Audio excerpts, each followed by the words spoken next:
ನಮಸ್ತೆ, ನಾನು ಡಾಕ್ಟರ್ ಧನ್ಯಶ್ರೀ, ನಿಸರ್ಗ ಹಾಸ್ಪಿಟಲ್, ಜಯನಗರ, ಬೆಂಗಳೂರು. ಇವತ್ತು ನಾವೊಂದು ಇಂಪಾರ್ಟೆಂಟ್ ವಿಷಯ ಬಗ್ಗೆ ಮಾತಾಡೋಣ. ನಾವೆಲ್ಲರೂ ಇಡೀ ದಿನ ಒಂದಲ್ಲ ಒಂದು ಸ್ಕ್ರೀನ್ ಅನ್ನ ನೋಡ್ತಾ ಇರ್ತೀವಿ. ಸುಮಾರು ಜನ ಲ್ಯಾಪ್ಟಾಪ್ ಅಲ್ಲೇ ವರ್ಕ್ ಮಾಡ್ತಾ ಇರ್ತೀವಿ. ಅದೇ ಒಂದು 8-9 ಅವರ್ಸ್ ಆಗುತ್ತೆ. ಆಮೇಲೆ ಇನ್ ಬಿಟ್ವೀನ್ ಫೋನ್ ಅನ್ನ ನೋಡ್ತಾ ಇರ್ತೀವಿ. ಮನೆಗೆ ಬಂದ್ಮೇಲೆ ಟಿವಿ ನೋಡ್ತಾ ಇರ್ತೀವಿ. ಇಡೀ ದಿನ ನಾವು ಒಂದಲ್ಲ ಒಂದು ರೀತಿಯಲ್ಲಿ ಸ್ಕ್ರೀನ್ ಅನ್ನ ನೋಡ್ತಾನೆ ಇರ್ತೀವಿ. ಈ ಲಾಂಗ್ ಸ್ಕ್ರೀನ್ ಟೈಮ್ ನಿಂದ ನಮ್ಮ ದೇಹಕ್ಕೆ ಏನೇನು ದುಷ್ಪರಿಣಾಮಗಳಾಗುತ್ತೆ ಅಂತ ಇವತ್ತಿನ ವಿಡಿಯೋದಲ್ಲಿ ತಿಳ್ಕೊಳ್ಳೋಣ. ಹಾಗೇನೆ ಈ ದುಷ್ಪರಿಣಾಮಗಳನ್ನ ಕಮ್ಮಿ ಮಾಡಕ್ಕೆ ನಾವು ಯಾವ ಟಿಪ್ಸ್ ಅನ್ನ ಫಾಲೋ ಮಾಡ್ಬೋದು ಅದನ್ನ ಕೂಡ ತಿಳಿಸ್ಕೊಡ್ತೀನಿ. ಫಸ್ಟ್ ನಾವು ಏನೇನ್ ಪ್ರಾಬ್ಲಮ್ ಆಗುತ್ತೆ ಹೆಲ್ತ್ಗೆ ಅಂತ ತಿಳ್ಕೊಳ್ಳೋಣ. ಅದೇ ಫಸ್ಟ್ ಒನ್ ಏನಂದ್ರೆ ಕಣ್ಣಿನ ಸಮಸ್ಯೆಗಳು, I problems. Digital I strain ಅಂತ ಹೇಳ್ತೀವಿ. ನಾವು ಕಂಟಿನ್ಯೂಸ್ ಆಗಿ ಸ್ಕ್ರೀನ್ ಅನ್ನ ನೋಡ್ತಾನೆ ಇರ್ಬೇಕಾದ್ರೆ ನಮ್ಮ ಕಣ್ಣು ತುಂಬಾನೇ ಡ್ರೈ ಆಗ್ಬಿಡುತ್ತೆ. ಇದರಿಂದಾಗಿ ಕಣ್ಣಲ್ಲಿ ಉರಿ ಬರ್ಬೋದು, ಕೆಲವರಿಗೆ ತಲೆನೋವು ಬರ್ಬೋದು. ನಾವು ಸ್ಕ್ರೀನ್ ನೋಡ್ತಾ ನೋಡ್ತಾ ಬ್ಲಿಂಕ್ ಮಾಡೋದನ್ನ ಮರ್ತ್ ಬಿಡ್ತೀವಿ. ನ್ಯಾಚುರಲ್ ಆಗಿ ನಾವು 15 to 20 times per minute blink ಮಾಡಬೇಕು. ಬಟ್ ರಿಸರ್ಚ್ ಪ್ರಕಾರ ಈ ಸ್ಕ್ರೀನ್ ನೋಡ್ತಾ ನೋಡ್ತಾ ನಮ್ಮ ಬ್ಲಿಂಕಿಂಗ್ ಎಷ್ಟು ಕಡಿಮೆ ಆಗುತ್ತೆ ಅಂದ್ರೆ ಒಂದು 5 to 7 times ಅಷ್ಟೇ ನಾವು ಬ್ಲಿಂಕ್ ಮಾಡ್ತಾ ಇರ್ತೀವಿ ಪರ್ ಮಿನಿಟ್. ಇದರಿಂದಾಗಿ ಟಿಯರ್ಸ್ ಪೂರ್ತಿ ನಮ್ಮ ಕಣ್ಣಿಗೆ ಸ್ಪ್ರೆಡ್ ಆಗದೆ ಕಣ್ಣು ತುಂಬಾ ಡ್ರೈ ಆಗುವಂತ ಸಾಧ್ಯತೆ ಇರುತ್ತೆ. ಲಾಂಗ್ ಟರ್ಮ್ ಇದೇ ರೀತಿ ಆಗೋದ್ರಿಂದ ಮಕ್ಕಳಲ್ಲಿ ಎಲ್ಲ ಸೈಟ್ ಪ್ರಾಬ್ಲಮ್ ಕೂಡ ಆಗ್ಬೋದು, ಸ್ಪೆಕ್ಸ್ ಯೂಸ್ ಮಾಡ್ಬೇಕಾಗಿ ಬರ್ಬೋದು, ಶಾರ್ಟ್ ಸೈಟೆಡ್ನೆಸ್ ಬರುವಂತ ಸಾಧ್ಯತೆ ಕೂಡ ಇರುತ್ತೆ. ಎರಡನೇ ಸಮಸ್ಯೆ ಏನಾಗ್ಬೋದು ಅಂದ್ರೆ ನಮ್ಮ ನಿದ್ದೆಯಲ್ಲಿ ಸಮಸ್ಯೆ ಆಗ್ಬೋದು, ಸ್ಲೀಪ್ ಡಿಸ್ಟರ್ಬೆನ್ಸ್. ಏನಾಗುತ್ತೆ, ನಮ್ಮ ಬಾಡಿಗೆ ಒಂದು ನ್ಯಾಚುರಲ್ ಸೈಕಲ್ ಇದೆ, ಬಯೋಲಾಜಿಕಲ್ ಕ್ಲಾಕ್. ಅದ್ರ ಪ್ರಕಾರ ಏನು, ಕತ್ಲೆ ಆಗ್ತಾ ಆಗ್ತಾ ನಮ್ಮ ಬಾಡಿಯಲ್ಲಿ ಮೆಲಟೋನಿನ್ ಹಾರ್ಮೋನ್ ಪ್ರೊಡ್ಯೂಸ್ ಆಗುತ್ತೆ. ಬಟ್ ನಾವು ಸ್ಕ್ರೀನ್ ಅನ್ನ ಜಾಸ್ತಿ ಯೂಸ್ ಮಾಡೋದ್ರಿಂದ, ಅದರಲ್ಲೂ ನೈಟ್ ಟೈಮ್ ಜಾಸ್ತಿ ಯೂಸ್ ಮಾಡೋದ್ರಿಂದ ಇದರಲ್ಲಿ ಇಂಬ್ಯಾಲೆನ್ಸ್ ಆಗುತ್ತೆ. ಮೆಲಟೋನಿನ್ ಹಾರ್ಮೋನ್ ಕರೆಕ್ಟ್ ಆಗಿ ರಾತ್ರಿ ಪ್ರೊಡ್ಯೂಸ್ ಆಗಲ್ಲ. ಇದರಿಂದಾಗಿ ನಮ್ಗೆ ನಿದ್ದೆಯಲ್ಲಿ ಡಿಸ್ಟರ್ಬೆನ್ಸಸ್ ಆಗುವಂತ ಸಾಧ್ಯತೆ ಕೂಡ ಇರುತ್ತೆ. ಮೂರನೇದು ಏನಂದ್ರೆ ನೆಕ್ಕಿನ ಸಮಸ್ಯೆ, ಕತ್ತು ಸಮಸ್ಯೆ ಕೂಡ ಆಗ್ಬೋದು, ಕತ್ತು ನೋವು ಇರ್ಬೋದು. ಇದಕ್ಕೆ ನಾವು ಟೆಕ್ಸ್ಟ್ ನೆಕ್ ಸಿಂಡ್ರೋಮ್ ಅಂತ ಕೂಡ ಕರಿತೀವಿ. ನಾವು ಏನ್ ಮಾಡ್ತೀವಿ, ಫೋನ್ ಯೂಸ್ ಮಾಡ್ಬೇಕಂದ್ರೆ ಬಗ್ಗಿ ಕೆಳಗೆ ನೋಡ್ತಾ ಇರ್ತೀವಿ, ಆ ಪೋಸ್ಚರ್ ಸರಿಯಾಗಿರಲ್ಲ. ಇದರಿಂದಾಗಿ ನಮ್ಮ ನೆಕ್ಕಿನ ಮೇಲೆ ತುಂಬಾನೇ ಸ್ಟ್ರೈನ್ ಆಗ್ಬೋದು, ಶೋಲ್ಡರ್ ಸ್ಟಿಫ್ನೆಸ್ ಬರ್ಬೋದು. ನಮ್ಮ ಕತ್ತು ಆಕ್ಚುಲಿ 4 to 5 kg ವೇಟ್ ಇದೆ. ಬಟ್ ನಾವು ಹಿಂಗೆ ಬಗ್ಗಿ ಟೆಕ್ಸ್ಟ್ ಮಾಡ್ತಾ ಕಂಟಿನ್ಯೂಸ್ ಆಗಿ ಬಗ್ಗಿ ಇರೋದ್ರಿಂದ ನಮ್ಮ ನೆಕ್ ಮೇಲೆ ಅದು 20 to 25 kg ಅಷ್ಟು ವೇಟ್ ಅನ್ನ ಹಾಕುತ್ತೆ. ಇದರಿಂದಾಗಿ ನಮ್ಗೆ ನೆಕ್ ಸ್ಟ್ರೈನ್, ನೆಕ್ ಪೇನ್ ಆಗ್ಬೋದು. ಹಾಗೆಯೇ ಲಾಂಗ್ ರನ್ ಅಲ್ಲಿ ಸರ್ವೈಕಲ್ ಇಶ್ಯೂಸ್ ಕೂಡ ಬರುವಂತಹ ಸಾಧ್ಯತೆ ಇರುತ್ತೆ. ನಾಲ್ಕನೇದು ನಮ್ಮ ಮೆಂಟಲ್ ಹೆಲ್ತ್. ಕಂಟಿನ್ಯೂಸ್ ಆಗಿ ನಾವು ಸೋಷಿಯಲ್ ಮೀಡಿಯಾ ಅದೆಲ್ಲ ಸ್ಕ್ರಾಲ್ ಮಾಡ್ತಾನೆ ಇರ್ತೀವಿ. ಕಂಟಿನ್ಯೂಸ್ ಸ್ಕ್ರೀನ್ ಟೈಮ್ ಇಂದಾಗಿ ನಮ್ಮಲ್ಲಿ ಆಂಗ್ಸೈಟಿ, ಡಿಪ್ರೆಷನ್ ಇಂಥ ಸಮಸ್ಯೆ ಕೂಡ ಬರುವಂತ ಸಾಧ್ಯತೆ ಇರುತ್ತೆ. ಹಾಗೇನೆ ನಮ್ಮ ಬ್ರೈನ್ ಅಲ್ಲಿ ಡೋಪಮೈನ್ ರಿವಾರ್ಡ್ ಸೆಂಟರ್ ಅಂತ ಇರುತ್ತೆ. ಕಂಟಿನ್ಯೂಸ್ ನಾವು ಇದನ್ನ ನೋಡ್ತಾ ಸೋಷಿಯಲ್ ಮೀಡಿಯಾ ಎಲ್ಲ ಯೂಸ್ ಮಾಡೋದ್ರಿಂದಾಗಿ ಈ ಡೋಪಮೈನ್ ಸೆಂಟರ್ ಅಲ್ಲಿ ಓವರ್ಲೋಡ್ ಆಗ್ಬಿಟ್ಟು ನಮಗೆ ಎಡಿಕ್ಷನ್ ಆಗುವಂತ ಸಾಧ್ಯತೆ ಇರುತ್ತೆ. ಅದು ಮೇನ್ ಆಗಿ ಮಕ್ಕಳಲ್ಲಿ ಮತ್ತೆ ಟೀನೇಜರ್ಸ್ ಅಲ್ಲಿ ಕಂಟಿನ್ಯೂಸ್ ಆಗಿ ಯೂಸ್ ಮಾಡ್ತಾ ಮಾಡ್ತಾ ಅವ್ರು ಅದಕ್ಕೇನೆ ಎಡಿಕ್ಟ್ ಆಗುವಂತ ಸಾಧ್ಯತೆ ಇರುತ್ತೆ. ಫೋನ್ ಇಲ್ಲದೆ ಇರಕ್ಕೆ ಆಗಲ್ಲ ಅಂತ ಆಗ್ಬಿಡುತ್ತೆ. ಈ ತರ ಆಗುವಂತ ಸಾಧ್ಯತೆ ಕೂಡ ಇರುತ್ತೆ. ಇನ್ನು ಐದನೇದು ಏನಂದ್ರೆ ಒಬೆಸಿಟಿ ಮತ್ತೆ ಮೆಟಬಾಲಿಕ್ ಡಿಸಾರ್ಡರ್. ಸ್ಕ್ರೀನ್ ಟೈಮ್ ಜಾಸ್ತಿ ಇದೆ ಅಂತಂದ್ರೆ ಅಷ್ಟೇ ನಮ್ಮ ಮೂವ್ಮೆಂಟ್ ಕಮ್ಮಿ ಇದೆ ಅಂತ ಅರ್ಥ. ಯೂಶುವಲಿ ನಾವು ಸ್ಕ್ರೀನ್ ಟೈಮ್ ಅಂದ್ರೆ ಫೋನ್ ಆಗ್ಲಿ, ಲ್ಯಾಪ್ಟಾಪ್ ಆಗ್ಲಿ, ಟಿವಿ ಆಗ್ಲಿ ಯೂಸ್ ಮಾಡುವಾಗ ಕೂತ್ಕೊಂಡೇ ಇರ್ತೀವಿ. ನಮ್ಮ ಮೂವ್ಮೆಂಟ್ ಕೂಡ ಅಷ್ಟೇ ಕಡಿಮೆ ಆಗಿರುತ್ತೆ. ಇದರಿಂದಾಗಿ ಏನಾಗುತ್ತೆ, ನಮ್ಮ ತೂಕ ಜಾಸ್ತಿ ಆಗುತ್ತೆ, ಒಬೆಸಿಟಿ ಬರುವಂತ ಸಾಧ್ಯತೆ ಇರುತ್ತೆ. ತೂಕ ಜಾಸ್ತಿ ಆದ ತಕ್ಷಣ ಬೇರೆ ಮೆಟಬಾಲಿಕ್ ಡಿಸಾರ್ಡರ್ ಬರುವಂತ ರಿಸ್ಕ್ಗಳು ಜಾಸ್ತಿ ಆಗುತ್ತೆ. ಅದು ಸಕ್ಕರೆ ಕಾಯಿಲೆ ಇರ್ಬೋದು, ಅಥವಾ ಅಧಿಕ ರಕ್ತದೊತ್ತಡ ಇರ್ಬೋದು, ಅಥವಾ ಹೃದಯ ಸಂಬಂಧಿತವಾದ ಕಾಯಿಲೆ ಇರ್ಬೋದು. ಈ ರೀತಿ ಬೇರೆ ಬೇರೆ ಕಾಯಿಲೆ ಬರುವಂತ ಸಾಧ್ಯತೆ ಕೂಡ ಜಾಸ್ತಿ ಆಗ್ತಾ ಹೋಗುತ್ತೆ. ಇನ್ನು ಲಾಸ್ಟ್ ಆರನೇದು ಏನಂದ್ರೆ ನಮ್ಮ ಬ್ರೈನ್ ಪ್ರೊಡಕ್ಟಿವಿಟಿ ಮತ್ತೆ ಫಂಕ್ಷನ್ ಅಲ್ಲಿ ಕೂಡ ವ್ಯತ್ಯಾಸ ಆಗುವಂತ ಸಾಧ್ಯತೆ ಇರುತ್ತೆ.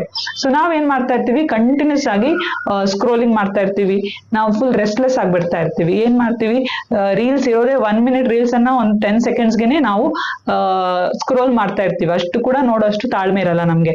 ಈ ಕಂಟಿನ್ಯೂಸ್ ಈ ತರ ಮಾಡೋದ್ರಿಂದಾಗಿ ರೆಸ್ಟ್ಲೆಸ್ ಆಗ್ಬಿಡ್ತೀವಿ. ನಮ್ಮ ಅಟೆನ್ಷನ್ ಸ್ಪ್ಯಾನ್ ತುಂಬಾನೇ ಕಡಿಮೆ ಆಗ್ತಾ ಬರುತ್ತೆ. ಇದರಿಂದಾಗಿ ನಮ್ಮ ಮೆಮರಿ ಕೂಡ ಕಮ್ಮಿ ಆಗ್ತಾ ಬರುತ್ತೆ.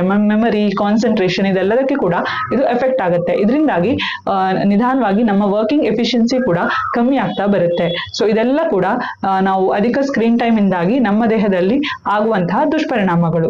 ಹಾಗಾದ್ರೆ ಈ ಎಲ್ಲ ನೆಗೆಟಿವ್ ಎಫೆಕ್ಟ್ಸ್ ಅನ್ನ ಸರಿ ಮಾಡ್ಕೋದಿಕ್ಕೆ ಅಥವಾ ಬೆಟರ್ ನಮ್ಮ ಹೆಲ್ತ್ ಅನ್ನ ಕಾಪಾಡ್ಕೊಳ್ಳೋಕೆ ನಾವ್ ಏನೇನ್ ಮಾಡ್ಕೋಬಹುದು ಅಂತ ತಿಳ್ಕೊಳ್ಳೋಣ. ಅದರಲ್ಲಿ ಫಸ್ಟ್ ಒನ್ ಏನಂದ್ರೆ 20-20-20 ರೂಲ್. ಇದ್ರ ಪ್ರಕಾರ ಪ್ರತಿ 20 ನಿಮಿಷ ನಾವು ಸ್ಕ್ರೀನ್ ನೋಡ್ತಾ ಇರೋ ಪ್ರತಿ 20 ನಿಮಿಷಕ್ಕೊಂದ್ಸರಿ 20 feet ದೂರ ಇರೋ ಡಿಸ್ಟೆನ್ಸ್ ಅನ್ನ 20 ಸೆಕೆಂಡ್ಗಳ ಕಾಲ ನಾವು ನೋಡ್ಬೇಕು. ಇದು ನಾವು ಐಸೈಟ್ ಚೇಂಜ್ ಮಾಡೋದ್ರಿಂದ ಕಣ್ಣಲ್ಲಿ ಆಗುವಂತಹ ಸ್ಟ್ರೈನ್ ಅನ್ನ ಕಡಿಮೆ ಮಾಡ್ಕೋಬಹುದು. ಎರಡನೇದೇನಂದ್ರೆ ನೈಟ್ ಕರ್ಫ್ಯೂ, ಅಂದ್ರೆ ಮಲ್ಗೋದಕ್ಕಿಂತ ಅಟ್ಲೀಸ್ಟ್ 1 to 2 ಅವರ್ಸ್ ಮುಂಚೆ ಯಾವುದೇ ರೀತಿಯಾದ ಸ್ಕ್ರೀನ್ ಅನ್ನ ನಾವು ಜಾಸ್ತಿ ನೋಡಬಾರ್ದು. ಅದು ಟಿವಿ ಇರ್ಬೋದು, ಲ್ಯಾಪ್ಟಾಪ್ ಇರ್ಬೋದು, ಫೋನ್ ಇರ್ಬೋದು, ಯಾವುದೇ ರೀತಿಯಾದ ಬ್ಲೂ ಲೈಟ್ ಎಕ್ಸ್ಪೋಷರ್ ನಮ್ಗೆ ಇರಬಾರ್ದು. ಅದನ್ನ ನೀವು ಆದಷ್ಟು ಕಡಿಮೆ ಮಾಡ್ತಾ ಬರೋದು. ಮೂರನೇದು ಕಾನ್ಶಿಯಸ್ ಆಗಿ ಬ್ಲಿಂಕ್ ಮಾಡುವಂತದ್ದು. ಸೊ ನಮ್ಮ ಬ್ಲಿಂಕಿಂಗ್ ಕಡಿಮೆ ಆಗುತ್ತೆ ಅಂತ ನಾನು ಆಗ್ಲೇ ಹೇಳಿದೆ. ಸೊ ನೆನ್ಪಿಟ್ಕೊಂಡು ಅವಾಗ ಕರೆಕ್ಟ್ ಆಗಿ ನಾವು ಬ್ಲಿಂಕ್ ಮಾಡೋದ್ರಿಂದ ಕಣ್ಣಿನ ಡ್ರೈನೆಸ್ ಕಡಿಮೆ ಆಗುತ್ತೆ. ಇದರಿಂದ ಕೂಡ ಕಣ್ಣಿನ ಆರೋಗ್ಯವನ್ನ ನಾವು ಇಂಪ್ರೂವ್ ಮಾಡಬಹುದು. ನಾಲ್ಕನೇದೇನಂದ್ರೆ blue light filter. So blue light ಅನ್ನ ಆದಷ್ಟು ಕಡಿಮೆ ಮಾಡಕ್ಕೋಸ್ಕರ ನಾವು ನೈಟ್ ಮೋಡ್ ಅನ್ನ ಯೂಸ್ ಮಾಡಬಹುದು ಅಥವಾ ಬ್ಲೂ ಫಿಲ್ಟರ್ ಗ್ಲಾಸಸ್ ಅನ್ನ ಯೂಸ್ ಮಾಡಬಹುದು. ಐದನೇದೇನಂದ್ರೆ ಮೂವ್ಮೆಂಟ್ ಬ್ರೇಕ್. ಸೊ ನಾವು ಕುತ್ಕೊಂಡೇ ಕೆಲಸ ಮಾಡ್ತಾ ಇರ್ತೀವಿ, ಮೂವ್ಮೆಂಟ್ ಕೂಡ ಕಡಿಮೆ ಆಗಿರುತ್ತೆ. So for every 30 to 45 minutes ಒಂದ್ಸರಿ ನಿಂತು ಸ್ಟ್ರೆಚ್ ಮಾಡಿ ಆಮೇಲೆ ನಿಮ್ಮ ಕೆಲಸನ ಕಂಟಿನ್ಯೂ ಮಾಡುವಂಥದ್ದು. ಏಳನೇದೇನಂದ್ರೆ ಔಟ್ಡೋರ್ ಎಕ್ಸ್ಪೋಷರ್. ಸೊ ನಮ್ಮ ಸ್ಕ್ರೀನ್ ಟೈಮ್ ಜಾಸ್ತಿ ಇದೆ ಅಂದ್ರೆ ಅಷ್ಟು ಹೊತ್ತು ಪೂರ್ತಿ ನಾವು ಒಳಗೆ ಇದೀವಿ ಅಂತ ಅರ್ಥ. ಸೊ ಔಟ್ಡೋರ್ ಎಕ್ಸ್ಪೋಷರ್ ಕೂಡ ಇರಬೇಕು. ಡೈಲಿ ಅಟ್ಲೀಸ್ಟ್ ಒಂದು 20 minutes or half an hour ಆದ್ರೂ ಕೂಡ ನಾವು ಅಟ್ಲೀಸ್ಟ್ ಸನ್ಲೈಟ್ ಗೆ ಎಕ್ಸ್ಪೋಸ್ ಆಗ್ಬೇಕು. ಇದು ನಮ್ಗೆ ಒಳ್ಳೆ ವಿಟಮಿನ್ ಡಿ ಸಿಗೋಕ್ಕೂ ಕೂಡ ಮುಖ್ಯ. ಅಷ್ಟೇ ಅಲ್ಲದೆ ನಮ್ಮ ಮೆಂಟಲ್ ಹೆಲ್ತ್ ಗೆ ಕೂಡ ತುಂಬಾನೇ ಮುಖ್ಯ ಆಗುತ್ತೆ. ಸೊ ಸ್ವಲ್ಪ ಹೊತ್ತಾದ್ರೂ ದಿನದಲ್ಲಿ ಮಾರ್ನಿಂಗ್ ಟೈಮ್ ಆದ್ರೆ ಬೆಸ್ಟ್ ಔಟ್ಡೋರ್ ಅಲ್ಲಿ ಇರುವಂತದ್ದು ಪ್ರಾಕ್ಟೀಸ್ ಮಾಡ್ಕೊಳ್ಳಿ. ಇನ್ನು ಲಾಸ್ಟ್ ಒನ್ ಏನು ಅಂತಂದ್ರೆ ಡಿಜಿಟಲ್ ಡಿಟಾಕ್ಸ್ ಟೈಮ್. ಸೊ ದಿನದಲ್ಲಿ at least 1 to 2 hours gadget free ಆಗಿರುವಂತದ್ದು, ಯಾವುದೇ ರೀತಿಯಾದ ಎಲೆಕ್ಟ್ರಾನಿಕ್ ಡಿವೈಸಸ್ ನ ಯೂಸ್ ಮಾಡದೆ ಫ್ಯಾಮಿಲಿ ಜೊತೆ, ಚಿಲ್ಡ್ರನ್ಸ್ ಜೊತೆ ಒಳ್ಳೆಯ ಟೈಮ್ ಸ್ಪೆಂಡ್ ಮಾಡುವಂತದ್ದು. ಸೊ ಈ ರೀತಿ ಮಾಡೋದ್ರಿಂದ ನಾವು ನಮ್ಮ ದೇಹದಲ್ಲಿ ಸ್ಕ್ರೀನ್ ಟೈಮ್ ಜಾಸ್ತಿ ಆಗೋದ್ರಿಂದ ಆಗುವಂತಹ ದುಷ್ಪರಿಣಾಮಗಳನ್ನು ಸ್ವಲ್ಪ ಮಟ್ಟಿಗೆ ಕಡಿಮೆ ಮಾಡ್ಕೋಬಹುದು. ಇನ್ನು ಮಕ್ಕಳಿಗೆ ಹೇಗಪ್ಪ ಫೋನ್ ಕೊಡದೇ ಇರೋದು ಅಂತ ಎಲ್ಲಾ ಪೇರೆಂಟ್ಸ್ಗೆ ತಲೆನೋವಾಗ್ತಾ ಇರುತ್ತೆ. ಸೊ ಅದಕ್ಕೆ ಏನ್ ಟಿಪ್ಸ್ ಫಾಲೋ ಮಾಡ್ಬೋದು ಅಂತ ತಿಳ್ಕೊಳ್ಳೋಣ. ಸೊ ಮಕ್ಕಳಲ್ಲಿ ಫಸ್ಟ್ ನಾವು ಸ್ಕ್ರೀನ್ ಟೈಮ್ ನ ಸ್ಟ್ರಿಕ್ಟ್ ಆಗಿ ರೆಸ್ಟ್ರಿಕ್ಟ್ ಮಾಡಬೇಕು. ಸೊ ಫಿಕ್ಸ್ಡ್ ಟೈಮ್ ಅನ್ನ ಇಟ್ಕೋಬೇಕು. Daily 1 hour or half an hour ಎಷ್ಟಿದೆ ಅದನ್ನ ನೀವು ಫಿಕ್ಸ್ ಮಾಡಿ ಅಷ್ಟೇ ಹೊತ್ತು ಅವರಿಗೆ ಕೊಟ್ಟು ಅಭ್ಯಾಸ ಮಾಡ್ಕೋಬೇಕು.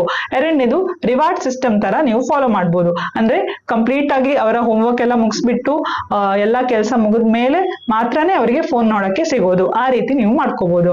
ಮೂರನೇದೇನಂದ್ರೆ ಈ ತರ ಫೋನ್ ನೋಡ್ಬೇಕು ಅಂದ್ರೆ ಅವರು ಫ್ರೀ ಆಗಿರ್ಬೇಕಾಗತ್ತೆ. ಸೊ ಅವ್ರು ಫ್ರೀ ಇಲ್ಲದೆ ಇರೋ ತರ ಅವರನ್ನ ಬೇರೆ ಆಕ್ಟಿವಿಟೀಸ್ ಅಲ್ಲಿ ಎಂಗೇಜ್ ಮಾಡುವಂತದ್ದು. ಅದು ಅವರಿಗೆ ಇಂಟ್ರೆಸ್ಟ್ ಇರುವಂತಹ ಆಕ್ಟಿವಿಟೀಸ್ ಇರ್ಬೋದು ಅಥವಾ ಹಾಬೀಸ್ ಇರ್ಬೋದು, ಡ್ರಾಯಿಂಗ್ ಮಾಡೋದಿರ್ಬೋದು, ಇಲ್ಲ ಡ್ಯಾನ್ಸಿಂಗ್ ಇರ್ಬೋದು, ಸ್ಪೋರ್ಟ್ಸ್ ಇರ್ಬೋದು, ಸ್ವಿಮ್ಮಿಂಗ್ ಇರ್ಬೋದು. ಸೊ ಈ ರೀತಿ ಬೇರೆ ಆಕ್ಟಿವಿಟೀಸ್ ಅಲ್ಲಿ ಅವ್ರನ್ನ ಎಂಗೇಜ್ ಮಾಡೋದ್ರಿಂದ ಅವರು ಜಾಸ್ತಿ ಫೋನ್ ಅನ್ನ ಕೇಳಲ್ಲ. ಸೊ ಅದನ್ನ ಕೂಡ ಮಾಡ್ಬೋದು. ಇನ್ನೊಂದು ಸ್ಟ್ರಿಕ್ಟ್ ರೂಲ್ಸ್ ಮಾಡಿ ಊಟದ ಟೈಮಿಗೆ ಹಾಗೂ ಮಲ್ಗೋ ಟೈಮಿಗೆ ಆದಷ್ಟು ಯಾವುದೇ ರೀತಿಯಾದ ಫೋನ್ ಅನ್ನ ಅಥವಾ ಎಲೆಕ್ಟ್ರಾನಿಕ್ ಡಿವೈಸಸ್ ಅನ್ನ ಸ್ಕ್ರೀನ್ ಟೈಮ್ ಕಡಿಮೆ ಮಾಡೋ ತರ ನೀವು ಮಾಡ್ಕೋಬಹುದು. ಹಾಗೇನೆ ಇನ್ನೊಂದೇನಂದ್ರೆ ಪೇರೆಂಟ್ಸ್ ಮಕ್ಕಳ ಮುಂದೆ ಫೋನ್ ಯೂಸ್ ಮಾಡಬಾರ್ದು. ಪೇರೆಂಟ್ಸ್ ಅನ್ನ ನೋಡಿನೇ ಮಕ್ಕಳು ಕಲಿತಾ ಇರ್ತಾರೆ. ಸೊ ನೀವು ಚೆನ್ನಾಗಿ ಫೋನ್ ಯೂಸ್ ಮಾಡಿ ಅವರಿಗೆ ಕೊಡಲ್ಲ ಅಂದಾಗ ಅವರಿಗೆ ಜಾಸ್ತಿ ಸಿಟ್ಟು ಬರುತ್ತೆ. ನೀವು ಯೂಸ್ ಮಾಡದೇ ಇದ್ರೆ ಅವರು ಕೂಡ ಕೇಳಲ್ಲ. ಸೊ ಅದನ್ನ ಕೂಡ ನೀವು ಅಭ್ಯಾಸ ಮಾಡ್ಕೋಬೇಕು. ಹಾಗೇನೆ ವೀಕೆಂಡ್ಸ್ ಅಲ್ಲಿ ಔಟ್ಡೋರ್ ಆಕ್ಟಿವಿಟೀಸ್ ಪ್ಲಾನ್ ಮಾಡೋದು, ಸ್ಮಾಲ್ ಆಗಿ ಟ್ರಿಪ್ಸ್ ಅನ್ನ ಅರೇಂಜ್ ಮಾಡೋದು, ಇದೆಲ್ಲ ಮಾಡೋದ್ರಿಂದ ಮಕ್ಕಳನ್ನ ಎಂಗೇಜ್ ಆಗಿ ಇಟ್ಕೋಬಹುದು. ಸೊ ನಾವು ಮುಖ್ಯವಾಗಿ ಏನ್ ನೆನ್ಪಿಟ್ಕೋಬೇಕು ಅಂದ್ರೆ ಟೆಕ್ನಾಲಜಿ ನಮ್ಮನ್ನ ಕಂಟ್ರೋಲ್ ಮಾಡಬಾರ್ದು, ನಾವು ಟೆಕ್ನಾಲಜಿನ ಕಂಟ್ರೋಲ್ ಮಾಡ್ಬೇಕು. ಎಲ್ಲಾನು ಬ್ಯಾಲೆನ್ಸ್ ಅಲ್ಲಿ ಇದ್ದಾಗ ಮಾತ್ರ ನಮ್ಮ ಆರೋಗ್ಯವನ್ನ ಕಾಪಾಡ್ಕೊಳ್ಳಕ್ಕೆ ಸಾಧ್ಯ.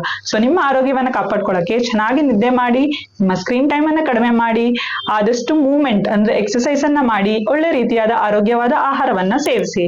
ಸೊ ಸ್ಕ್ರೀನ್ ಅನ್ನ ಯಾರು ಜಾಸ್ತಿ ಬಳಕೆ ಮಾಡ್ತಾರೋ ಅವರಿಗೆಲ್ಲ ಈ ವಿಡಿಯೋನ ಶೇರ್ ಮಾಡಿ. ಧನ್ಯವಾದ.